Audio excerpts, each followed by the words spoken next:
Hey squishies! Welcome back to another episode of Let's Play Doki-Doki Literature Club Blind.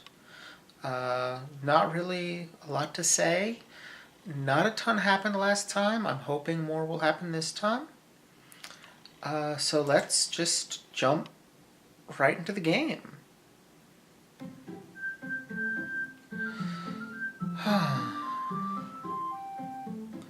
I'm really hoping something happens this time.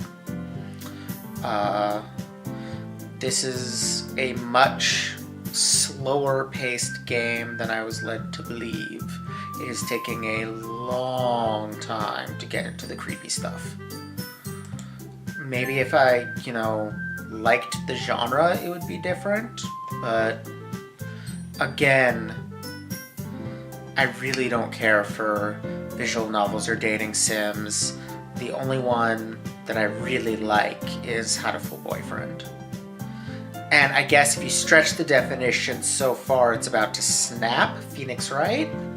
I mean, it's kind of a hybrid of visual novel and spot the pixel puzzles. Whatever. Anyway, it's already Sunday. I've been getting increasingly anxious about Natsuki's upcoming visit. I keep telling myself there's no reason to be nervous, but it doesn't help much.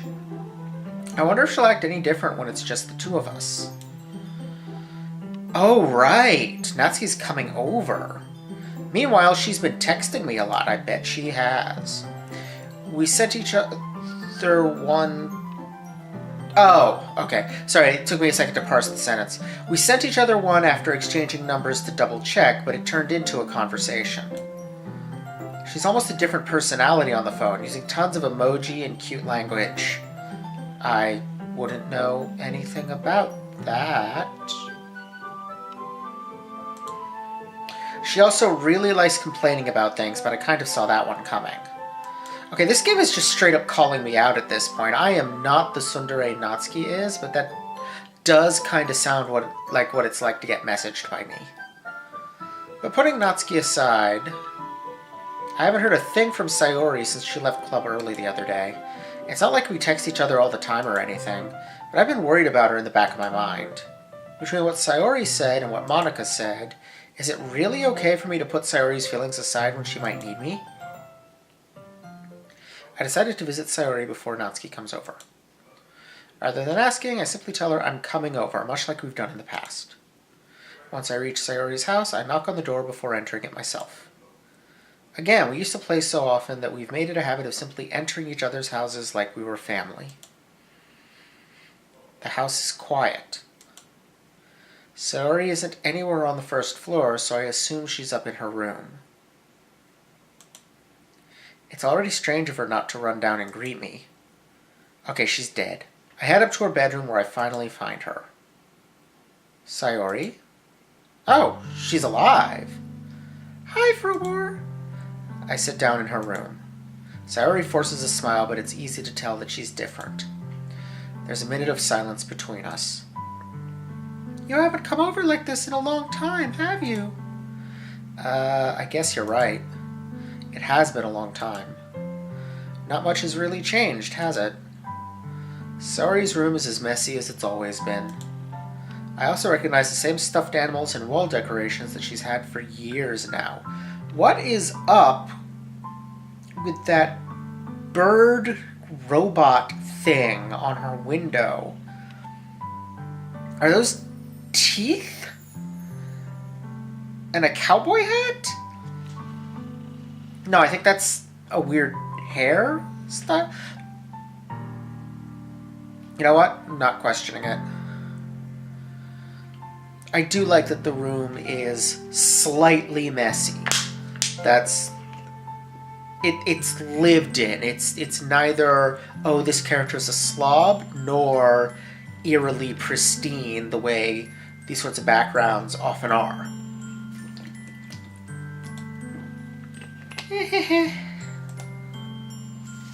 If you came over more often, it wouldn't be such a mess. Don't pull that passive-aggressive crap on me. Or guilt trip. Yeah. That's because I end up cleaning it for you. How come you suddenly wanted to come over today? Aren't you supposed to see Natsuki today? Okay, the polka dot pattern of the translucent text box and the way it almost lines up with those jeans shorts and the kind of frilly hems that both the shorts and her top have all combine to make it look like she's wearing a pair of cartoon bloomers. Like in old cartoons, those big, baggy, frilly, polka dotted underwear that women will have. I'm sorry, my brain went to a weird place. I'm mostly just disappointed. Okay, this sounds really wrong because I don't hate the character, but I'm disappointed she's not dead because that would mean the game was starting to move somewhere. Anyway, yeah, but wait, how did you know that? Sayori had already left by the time we decided that last meeting. Monica told me. It's only natural for her to keep me informed about the festival preparations, right? That's true. But what about you? Aren't you going to be helping Monica today? Of course, but I'm just helping her online. We didn't plan to meet up or anything. So it's just me and Natsuki then. Yep. There's more silence between us. Sayori stares in a random direction. Everything about her behavior is really uncharacteristic. I finally get to the point. I just wanted to see how you were doing after you left on Friday. When something's wrong, you can't hide it from me for more than 48 hours. I know you too well. So, Sayori smiles, shaking her head. That's no good, Frobor. Eh? Why can't it just be like it's always been? This is all my fault. If I didn't get so weak and accidentally express my feelings. If I didn't make that stupid mistake. Aw. Honey.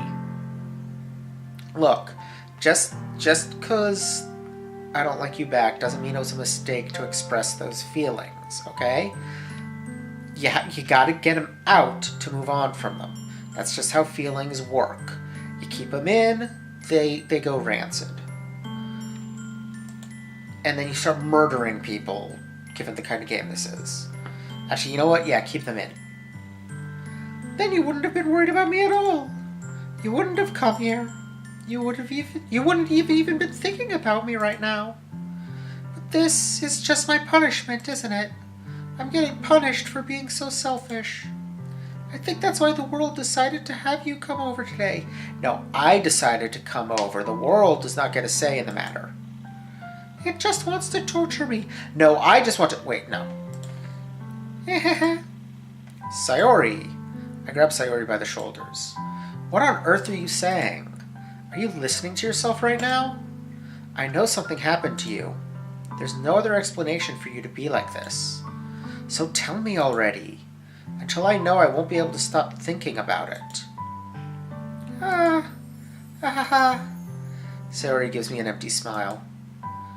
You really put me in a trap, Frobor, but you're wrong. Nothing happened to me. I've always been like this. You're just seeing it for the first time. Seeing what?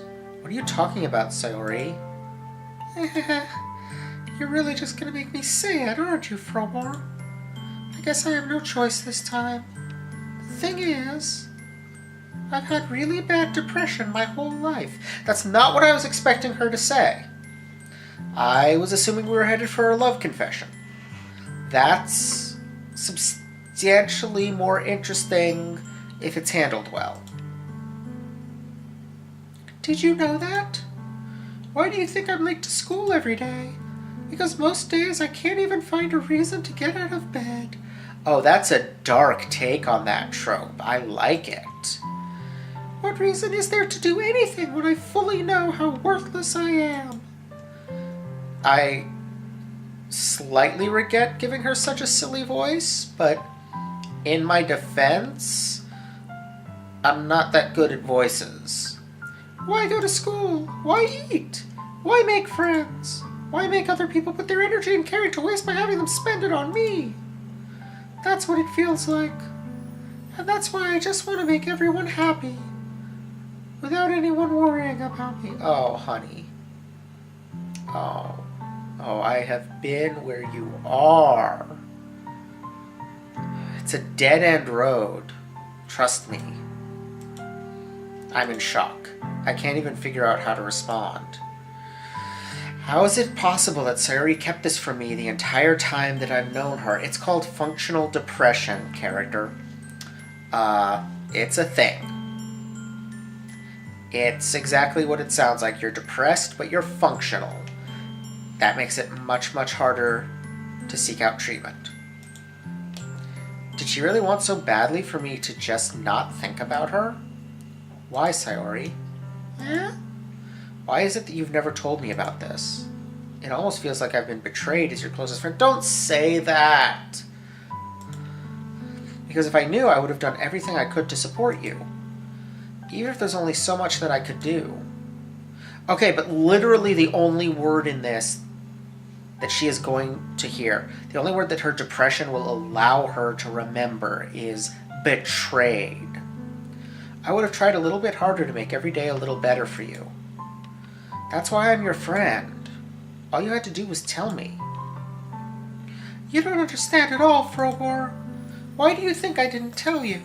Because if I told you, then you would have to waste effort caring about me instead of doing important things. I don't want to be cared about. It's bittersweet when people try to care about me. It feels nice sometimes, but it also feels like a bat being swung against my head. Ahaha. That's why I wanted so badly for you to make friends with everyone else. Helping everyone be happy together is the best thing for me. But then I discovered something else too. Seeing you make friends and get closer with everyone in the club, it feels like a spear going through my heart. So that's why. That's why I decided the world just wants to torture me. Every path leads to nothing but hurt. No, that's depression.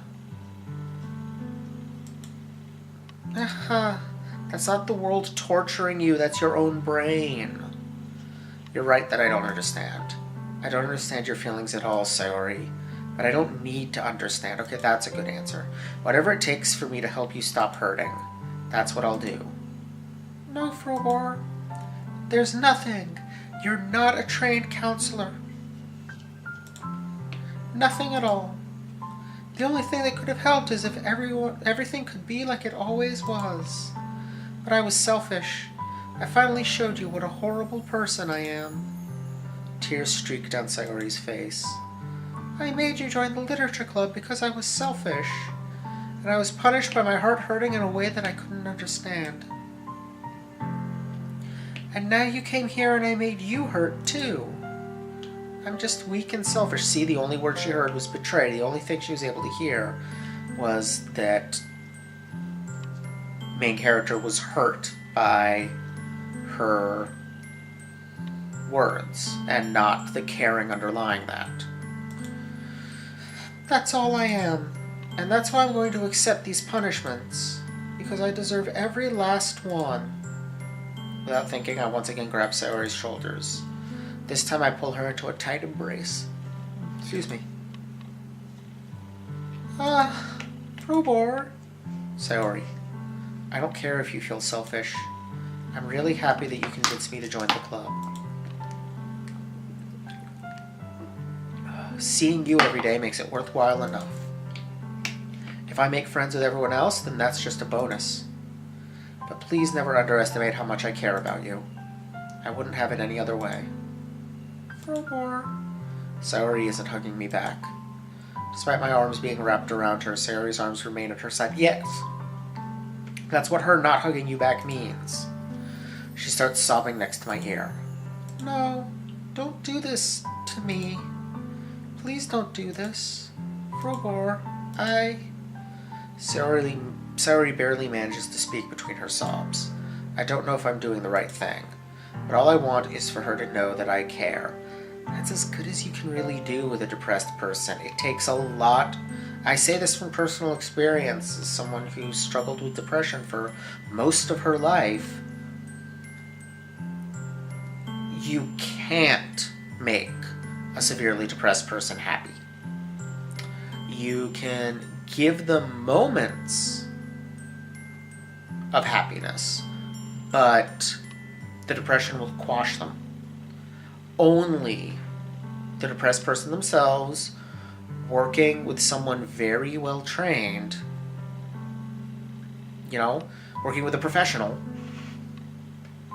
that's the only way to have a decent chance of working through it. Yes, there are people who are able to work through depression on their own. There are people who are able to aid their friends, but even then, it's really the depression sufferer doing the work, and professional assistance helps a lot. If you have it in you to call yourself selfish, then you have to let me be selfish too. No matter what it takes, I'll figure out what needs to change. Sorry, I'm not yawning because of tiredness or boredom, but because I keep running out of breath. I'm not used to reading out loud, and these sentences are long sometimes. And even when they're not, after a few of them, my breath is running out. I'll make these feelings go away, and if there's anything that you need me to do, then you'd better tell me. I'll get mad if you don't. I don't know. Gently, Sayori finally puts her arms around me in return. I don't know anything. It's all really scary. I don't understand any of my feelings for a war. The only time I'm not feeling nothing is when I'm feeling pain. But your hugs are so warm, and that's really scary too. Sayori lets me go. As she does so, I let her go as well. The festival is tomorrow. Yeah. It's going to be fun, right? Yeah. How would you like for me to spend it all with you? It's what I want. I promise. I think that would be nice then. Yeah. Sayori wipes her eyes. If I could spend the whole day here, I would. Of all days, this has to be the one where I have other plans. Maybe I should cancel. No, don't. Please don't. If you did that, then I really wouldn't forgive you. But it's almost time for Natsuki to meet me at my house. At the very least, you want to come along and help out? It would be fun. To my surprise, Sayori shakes her head. I'm sorry. I don't know if that would be very good for me today. You understand, right? It's kind of hard for me to fully understand, but I'm trying my hardest. It's okay. Don't worry too much about it. I'll see you tomorrow, okay? All right. I look forward to it. I say goodbye to Sayori and exit her house.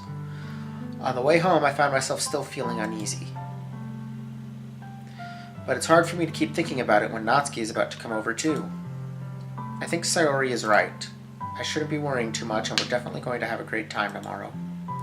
I should just focus on what's ahead of me. I spent only a few minutes back at home anxiously awaiting Natsuki's arrival. Before I know it, she texts me to let me know she's outside the front door. Without delay, I open the front door to let her in.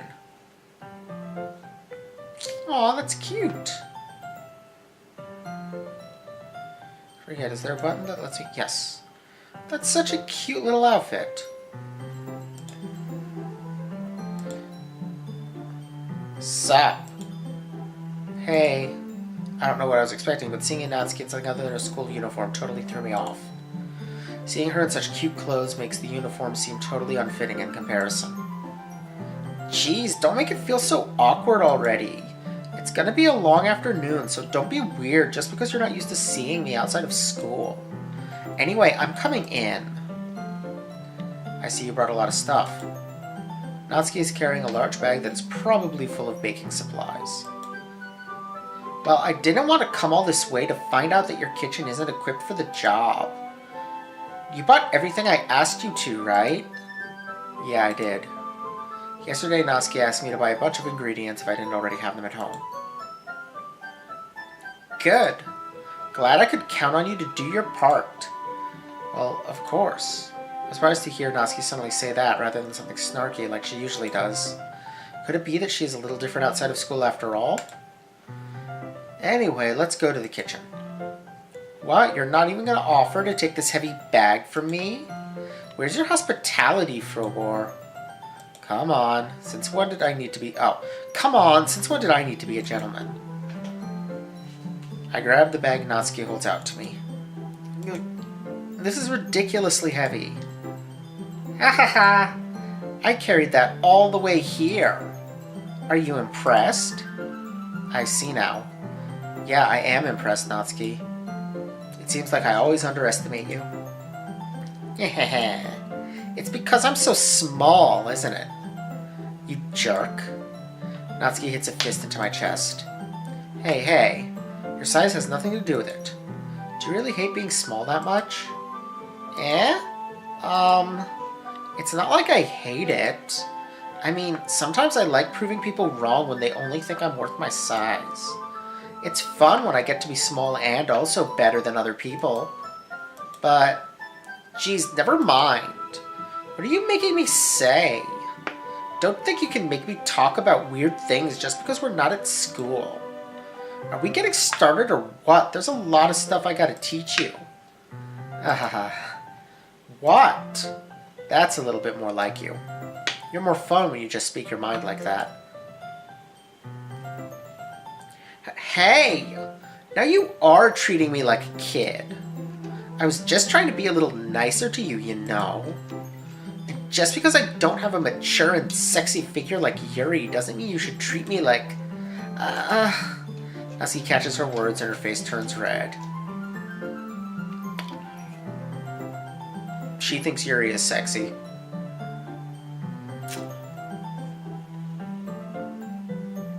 I'm gonna assume that everybody watching this knows what Yuri means. Yeah. Forget it. I didn't say anything.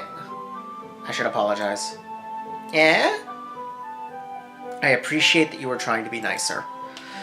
I should have been a little more considerate too.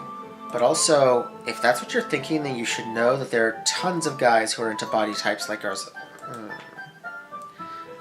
How would you know that anyway? Just trust me on this one. Gross! It a little bit is. Not that there's anything wrong with having a body type like that, or being into a body type like that, but the idea that the value of a woman's body has anything to do with her attractiveness to men is gross. Hey, was that to me? Who else? Man, let's just get started already. Ahaha! You get all sour when a girl calls you gross. I finally found your weakness, Frobor. Natsuki smiles deviously. Please spare me. Well, if Natsuki decides to dish out more insults like that, there's no way I'm not fighting back. But she's satisfied enough for now, finally starting to pull things out of her bag so we can get started. Before long, the whole kitchen is a mess. That tracks with my experience of baking. Spoons, dirty bowls, flour, spilled fluid, and plastic bags are strewn about every countertop. The mixer isn't big enough to make all the batter at once, so we've had to do it several times.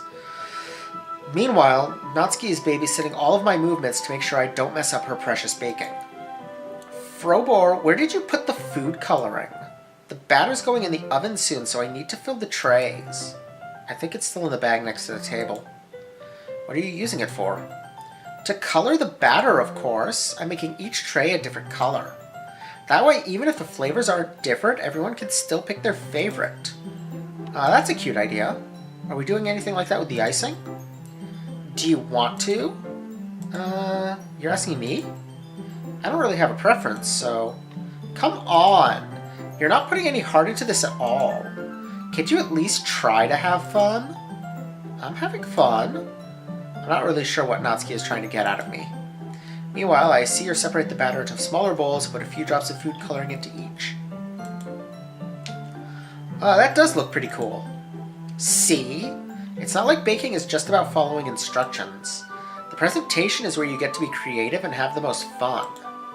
It's a million times more worth it in the end if just looking at it makes everyone's eyes lighten up. Like the ones you made on my first day, huh? I recall Natsuki proudly presenting her cat-shaped cupcakes, and Sayori and Monika's delighted expressions. I wonder if I can make Natsuki proud like that too. Yeah, maybe I will use the food coloring then. Sounds like you're starting to understand. Just make sure you completely finish mixing the icing before you mess with the food coloring. Yeah, it's getting there. We were using the electric mixer for the batter, so I got stuck with a whisk and a huge bowl for the icing. The icing's still all lumpy! Are you even trying? Well, yeah. It'll just take a little longer. Jeez, I'll be here all night if you do it like that. Here, look! Natsuki grabs the whisk for me and uses her other hand to tilt the bowl back. You really need to beat the crap out of it. After a few seconds, the consistency of the icing has already improved. See? As if to emphasize, Natsuki sticks a finger in the icing and pops it in her mouth. I reluctantly start to do the same. Hey! Natsuki suddenly grabs my wrist. I don't want your gross fingers in my icing. Your icing, eh? Are you forgetting who did all the work? I start to fight back, trying to inch my finger toward the bowl. Don't make me beat the crap out of you next. I'd like to see you try. I push harder, just enough for my finger to reach the icing. I triumphantly scoop some with my finger just as Natsuki tugs with all her might. The force of Natsuki pulling me causes me to stumble, making her stumble in turn, dumping the icing everywhere. Gross! You got it on my face! Whose fault is that? There's a big glob of icing on Natsuki's cheek. She tries to reach it with her tongue, but it's too far away. Jeez. You know what? Take this! Natsuki instead wipes it off with her finger before shoving her finger toward my own face. You wish. I'm faster. I grab her wrist with my hand before it reaches my face. Natsuki tries to use her other hand to fight back, but I grab that one as well. Yeah. Ah, stop! Not until you apologize for calling me gross. Fine. I mean, this is all really cute. This is, playful nonsense between two kids who clearly like each other and aren't saying it. It's cute. Fine. I'm sorry for calling you gross. You know I don't mean it. It's just fun seeing you react to it. You did that to me all the time, saying dumb things just to get a reaction out of me. You really shouldn't tease girls like that. Is that so? In that case, I probably shouldn't do this either.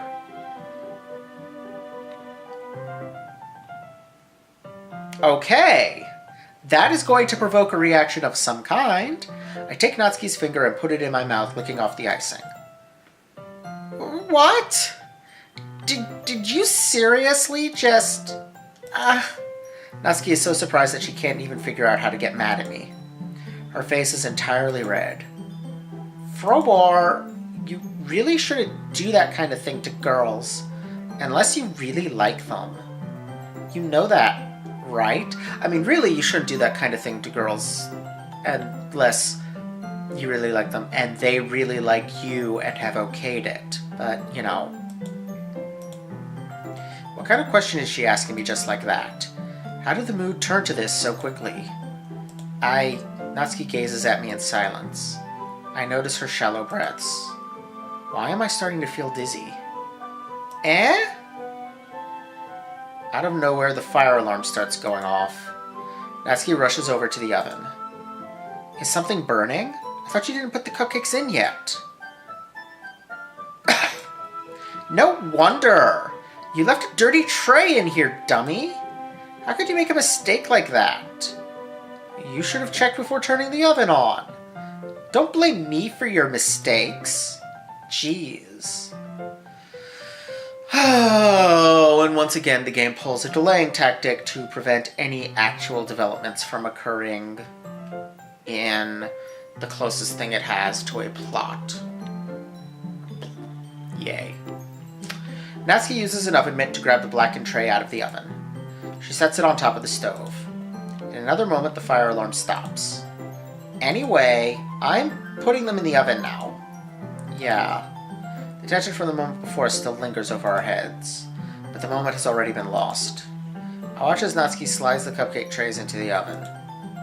Then I reluctantly pick up the whisk and continue with the icing like nothing ever happened. That smells so good! The cupcakes are ready to be pulled out of the oven. As soon as Natsuki opens the oven door, a blast of sweet-smelling warm air fills the room. Look at how cute they all look! She proudly shows off the different colored cupcakes in each of the trays. They'll look even better once we add the icing. Not like you need to tell me that! I brought decorating stuff, so I hope you can get creative. Here, scoop the icing into these bags. Natsuki hands me some plastic bags. I have these nozzles that will make it look nice and fluffy. This one can even make flowers. We probably won't be using it this time, though. What's this one for? I pick up one of the nozzles that has a much thinner tip than the others. That one's really thin, so you can use it to make stripes or other patterns. But you can also use it to write stuff on a cake. Like happy birthday or whatever. Huh, I see. That gives me an idea, actually. Well, it's a literature event, right? We could make it more literature-themed by writing a different word on each of the cupcakes. It would be fun to see people choose their cupcake based on a word they like. I was kind of expecting you to say something really stupid, but that's actually a really cute idea, so... Haha, maybe I'm getting it from you. What's that supposed to mean? I'm not cute. Come on. We're not at school, nobody's judging. You can't dress and act like this and not expect me to think you're cute. Well, Natsuki's voice trails off. Same with you. Eh? Did you say something? No, nothing. Let's just do the icing. Aw, she thinks I'm cute. Natsuki picks up the paste and fastens a nozzle onto each of the bags. There's a lot to do, so we shouldn't be wasting time. Here, I'll show you how to do it. Without giving me a chance to think about before, Natsuki quickly moves on. She shows me how to apply the icing, and then we each get to work. Oh! Huh! I was expecting that to be another pick the words minigame. When we're finally finished, Natsuki puts them all side by side to admire our work. Look at how pretty they are together. Yeah, they are, aren't they? I wish I could have one now. Well, there's no reason you can't, right? I don't see any harm in that. Well, yeah, but... my dad's making dinner tonight, so I really need to save my appetite. Haha. Sayori's the exact opposite in that regard. If she was here, we'd probably be down 10 cupcakes already. And she would still eat dinner. Come on, that's just unhealthy. Besides, when my dad cooks, I need to eat as much of it as I can. Well, anyway... I was hoping we would have time for manga, but I need to be home for dinner. What? That was a weird comment. Does she mean her dad's food is really good, or something weird? Already? That's a shame. It's your fault for working so slowly. You should have thought about that. It's not like you'll always have this chance. Man. As usual, Natsuki places the blame on me. You can bring the cupcakes tomorrow, right? If you and Sayori each carry some, then you could probably do it in one trip. Yeah, I can do that. And don't worry, I won't let her eat any. Aha! I wish she would listen to me the way she listens to you. Yeah. I again think back to the conversation I had with Sayori earlier today. I felt so helpless. Sayori always does listen to me, but at that point it felt like she couldn't listen to me at all. Okay, I'm all packed up. Good work today. You too. I'll walk you out, I guess?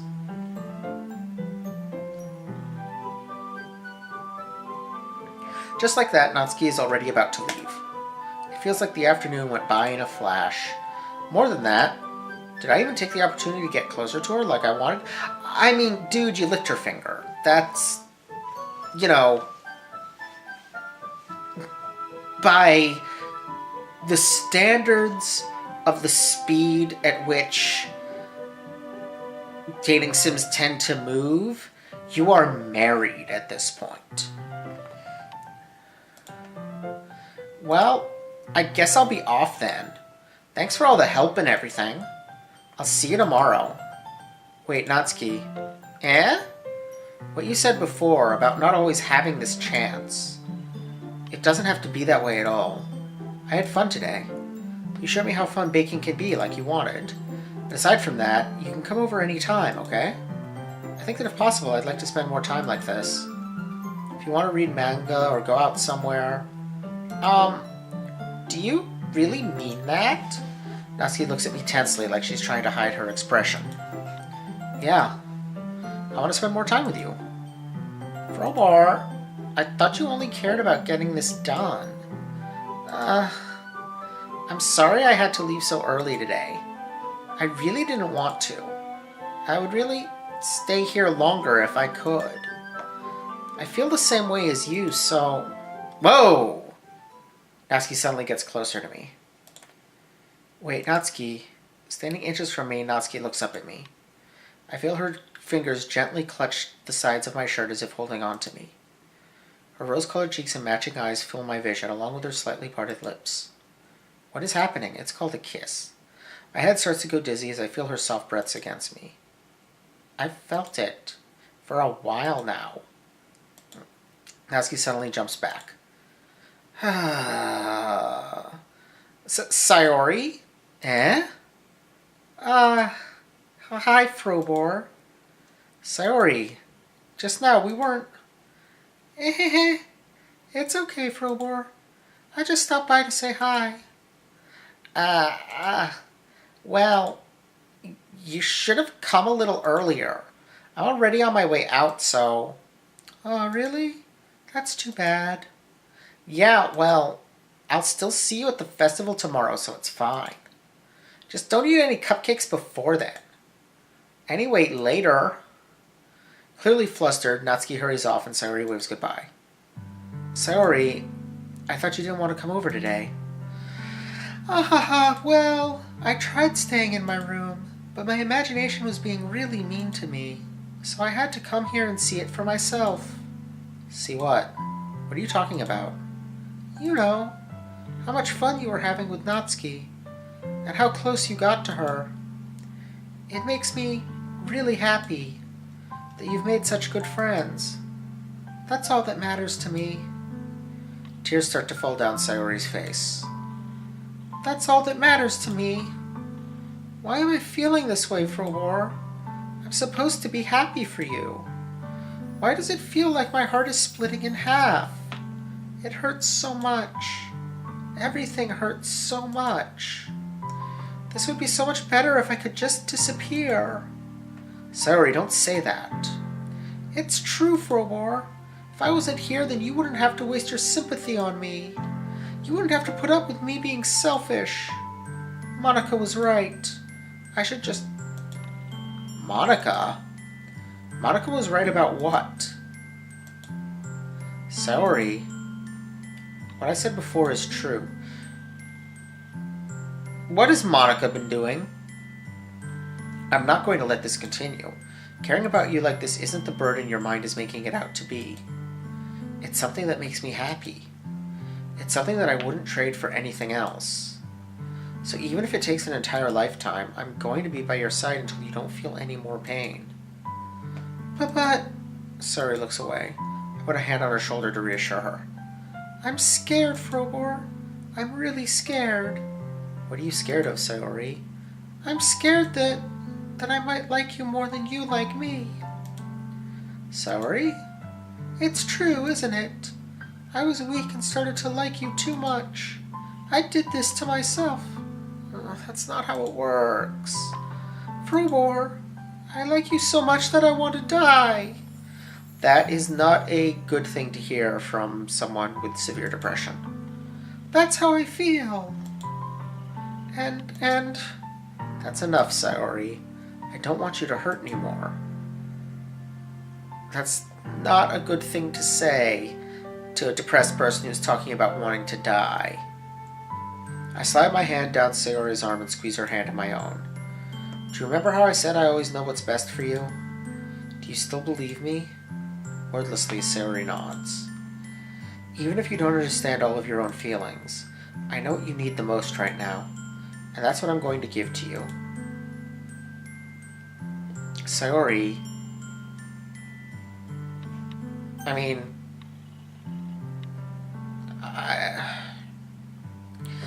that's just not true the way I've been playing this character.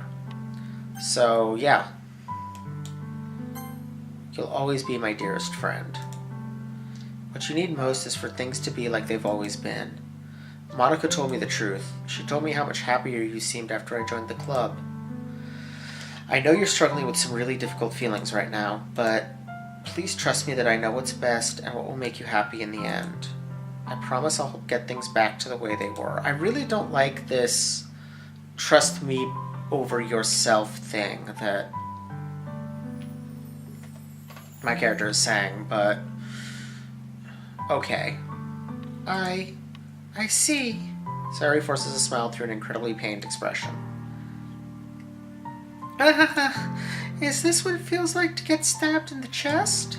I should write a poem about this. Sayori. It's okay. This is just my punishment, remember? For being so selfish. So please don't worry about these stupid feelings. I know you're right. I knew this whole time that there's no happiness down that path. That's why I came here. Just so I could get the answer I needed to hear. And the other thing, you're also right that I just wanted to go back to the way that it was. I realize that now.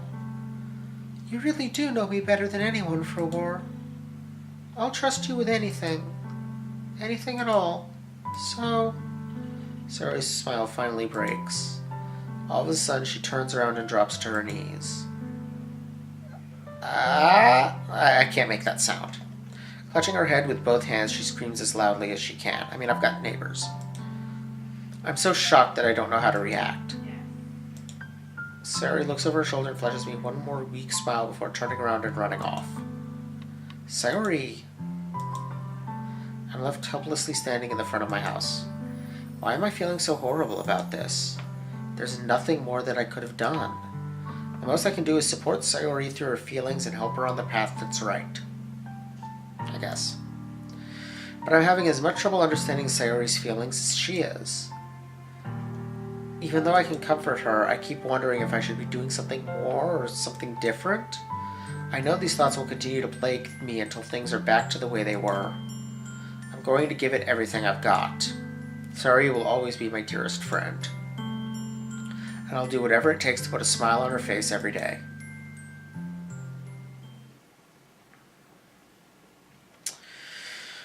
Okay, well... There was some movement this time. You know... I'm assuming the festival is where shit's really going to go down. But there was some movement this time. We got that revelation about what's going on with Sayori. We got what I'm assuming is the final love or not choice with her. Because I'm assuming, based on the way I've been playing, that she's, generally the way these games work is there's a variable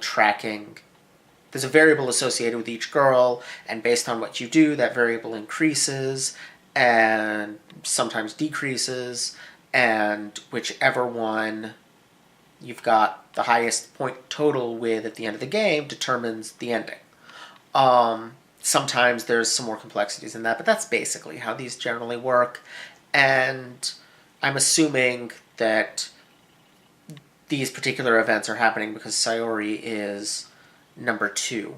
Like, she has the second highest value in her variable, where Natsuki has the highest. I'm assuming just from how I've been playing, and, I've been deliberately trying to skew things Natsuki-ward, but also frequently accidentally doing things that Sayori likes in the word-picking minigame, so, yeah.